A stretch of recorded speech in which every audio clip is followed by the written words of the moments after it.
Let's talk about instructions. When you get your paper, you're going to be given 10 minutes to look through your instructions and the questions themselves. And what you want to do is look for any instructions given or any demands given throughout the typing tasks, as well as paying attention to what's on the front of your BGCSE booklet.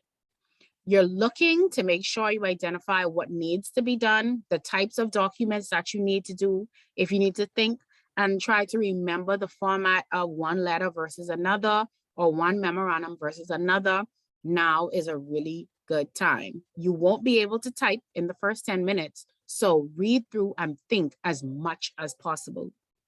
Of course, I want you to attempt all tasks, whether you know exactly how to do the format or not. You're going to at least attempt the task. Don't leave anything blank. And what I like to tell persons, start with your longest document first and work as quickly as possible so that you can get to your shorter documents and get them done as soon as possible. There are always 5 tasks, and identify the easier ones or the longer ones and hurry up, get them done. Give yourselves about 26 minutes or so on the long items and try to get it done as soon as possible. Get it done within a half hour will always help your situation. When we look at the font size that to be used and font styles, they always tell you on the booklet which ones they want you to use. Sometimes they change, so don't go off of what you're used to seeing on past papers. Go off of what's on the current paper in front of you. If they don't have Arial, then don't use Arial. If they tell you you can use Arial along with font size 10, then by all means, you can try font size 10 Arial. If you come across a challenge where there's a task that doesn't fit properly and maybe the words, smaller words can help, that's always a go-to. Follow all of the instructions given. When you don't, of course, you lose points. In all letters and memos, you should always use today's date spelled out, April 29, TH at the top, comma, 2022, when you're typing dates on memos and letters. Try to avoid using the dashes as you see at the bottom of the screen here. What you want to do is type as many of your documents as possible, as quickly as possible, but take the time to reread before you print and before you submit your work.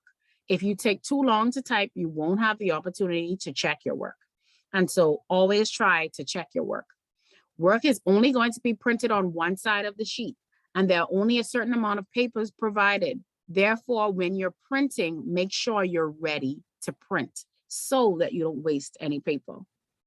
You should use the paper size as stated on the instructions. As we go through different tasks, I'll explain to you how these things differ when they talk about different paper sizes and different styles of papers.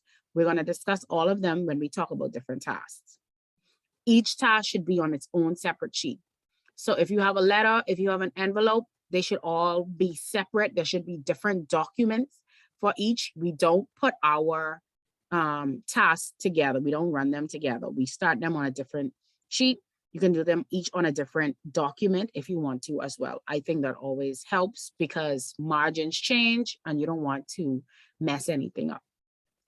When it comes to displays, prepare the displays in whatever method you know how to do it, whether it be using tables and removing the color of the lines, or if you know how to tab and get your displays the way you want them to, that's fine as long as you follow the instructions given.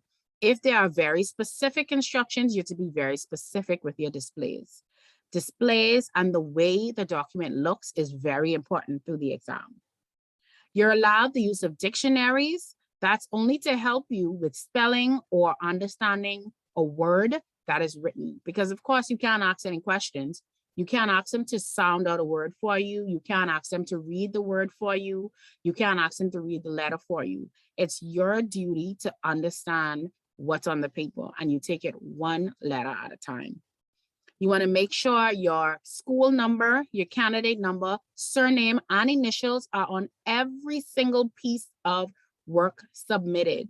Place the sheets to be marked inside the folder along with the examination copy. Any canceled work or work that was reprinted that you're not using anymore will not be included in the booklet. So you can make sure you don't include them in because they're not going to be counted.